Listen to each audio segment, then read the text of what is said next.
દોસ્તો, હાલમાં જ સમાચાર આવી રહ્યા છે સ્વર્ગસ્થ વિજયભાઈ રૂપાણીને લઈને. સ્વર્ગસ્થ વિજયભાઈ રૂપાણી કે જે પ્લેન ક્રેશ દુર્ઘટનામાં અવસાન પામ્યા હતા, ભૂતપૂર્વ સીએમ ગુજરાત રાજ્ય વિજયભાઈ રૂપાણીને લઈને જ્યારે ચર્ચાઓ વેગ પકડી રહી છે, ત્યારે એમના નિધનના સમાચાર જ્યારથી સાંભળવા મળ્યા છે ત્યારથી એમનો અમેરિકામાં રહેતો દીકરો વૈશભ પણ અહીંયા પહોંચી ગયો છે. અને જે પણ વૃષભને લઈને સમાચાર હતા, અને ત્યારબાદ હવે એવા પણ સમાચાર છે કે એમની દીકરી રાધિકા પણ હવે પહોંચી ગઈ છે. લંડનમાં રહેતી એમની દીકરીને મળવા માટે જઈ રહ્યા હતા ત્યારે આ દુર્ઘટના ઘટી. ત્યારે દીકરી રાધિકાએ કંઈક એવા શબ્દો કહ્યા છે જેને સાંભળીને આપણે પણ રડી પડીએ. પિતા વિશેના એમની વાતો રજૂ કરી છે. એક બાપ તરીકે એમના પિતાએ એમના જીવનમાં શું કર્યું છે એ વાતો રજૂ કરતા પોતે પણ ભાવુક થઈ જાય છે.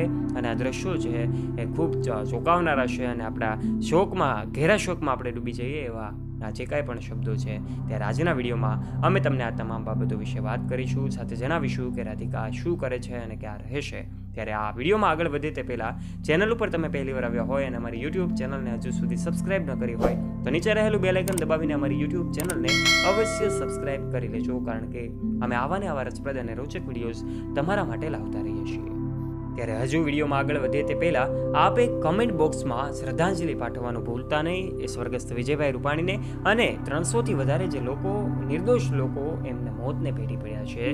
ત્યારે આ સૌ દિવંગત આત્માઓના ચિત્તને શાંતિ મળે, મનને શાંતિ મળે અને એમના આત્માને શાંતિ મળે એવા હેતુથી કમેન્ટ બોક્સમાં આપ ઓમ શાંતિ લખવાનું ચૂકતા નહીં. અને એમના પરિવાર પર આવી પડેલી આ દુઃખની ઘડી સહન કરવાની ઈશ્વર શક્તિ આપે એવી પણ પ્રાર્થના કરજો. અને વિડીયોમાં આગળ વધીએ તે પહેલાં આવો આ વિડીયોમાં અમે તમને જણાવીએ કે આખરે એમની દીકરીએ કેવા પ્રકારના વાતો અને વિચારો રજૂ કર્યા છે. દોસ્તો, અમે તમને જણાવી દઈએ કે સ્વર્ગસ્થ વિજયભાઈ રૂપાણી કે જેઓનું એક વ્યક્તિત્વ, એક સંવેદનશીલ વ્યક્તિત્વ હતું. ગુજરાત રાજ્યના ભૂતપૂર્વ મુખ્યમંત્રી તરીકે તેમની સેવા સૌને યાદ છે. ત્યારે એવા સમયે એમની દીકરીએ એમના પિતા વિશેની વાતો કરી હતી. એમના આત્માને શાંતિ મળે એ પણ વિચારો રજૂ કર્યા હતા. એ માટે એમને પ્રાર્થના કરી હતી અને સાથે સાથે એ પણ જણાવ્યું હતું કે એમના પિતાથી જ આજે બધું શક્ય બને છે. એના પિતાનું સ્થાન કોઈ પણ ન લઈ શકે એવા વિચારો એમણે રજૂ કર્યા. અને જ્યારે આ શબ્દો જ્યારે આપણે સાંભળીએ ત્યારે આપણે પણ રડી પડીએ, આપણે આંખોમાંથી પણ આંસુ જતા રહે એવા આ શબ્દો હતા. એક દીકરીએ એમને બાપ વિશેની એમની વેદના છે રજૂ કરી હતી અને એનો સમગ્ર વિડીયો છે સોશિયલ મીડિયા પર ખૂબ વાયુ વગે ફેલાઈ રહ્યો છે. એક દીકરી અને બાપ વચ્ચેનો પ્રેમનો ભાવ છે એ અહીં જોવા મળી રહ્યો છે. ત્યારે દોસ્તો, તમને જાણીને એ પણ નવાઈ લાગશે કે આદરણીય વિજયભાઈ રૂપાણીનું અચાનક નિધન થતાની સાથે જ જેમની ડેડ બોડી છે એ પણ મળી રહી નહોતી.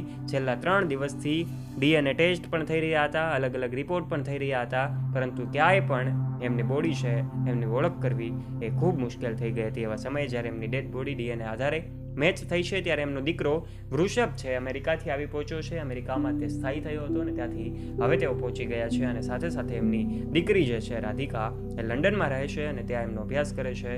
અને લંડનમાં એમને મળવા માટે જ જ્યારે વિજયભાઈ રૂપાણી જઈ રહ્યા હતા ત્યારે 2 વખત ટિકિટ કેન્સલ કરાવ્યા બાદ ત્રીજી વખત જ્યારે તેઓ જઈ રહ્યા હતા અને ત્યારે આ દુર્ઘટના ઘટી.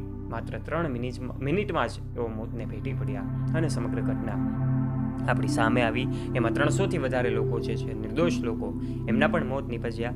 અને ત્યારે આ ઘટના છે એ સોશિયલ મીડિયા પર હાલ ખૂબ લોકો એમને સાંત્વના પાઠવી રહ્યા છે, એમના પરિવારને શક્તિ મળે માટે પ્રાર્થના કરી રહ્યા છે. ત્યારે દોસ્તો, અલગ અલગ લોકો, અલગ અલગ યુઝર્સ અલગ અલગ માધ્યમથી શ્રદ્ધાંજલિ પાઠવી રહ્યા છે. ત્યારે આપ સૌ પણ નીચે કમેન્ટ બોક્સના માધ્યમથી વિજયભાઈ રૂપાણી અને 300થી વધારે જે લોકો, નિર્દોષ લોકો હોમાયા છે એમના માટે શ્રદ્ધાંજલિ અને એમના ઓમ શાંતિ અવશ્ય લખજો.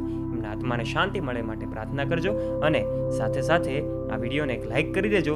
તમારા દરેક ગ્રુપમાં ફ્રેન્ડ્સ સાથે શેર કરવાનું ના ભૂલતા. તથા આવા ને આવા રસપ્રદ અને રોચક વિડીયોઝ માટે અત્યારે જ નીચે રહેલું બેલ આઇકન દબાવીને અમારી યુટ્યુબ ચેનલને અવશ્ય સબસ્ક્રાઇબ કરી લેજો. ધન્યવાદ.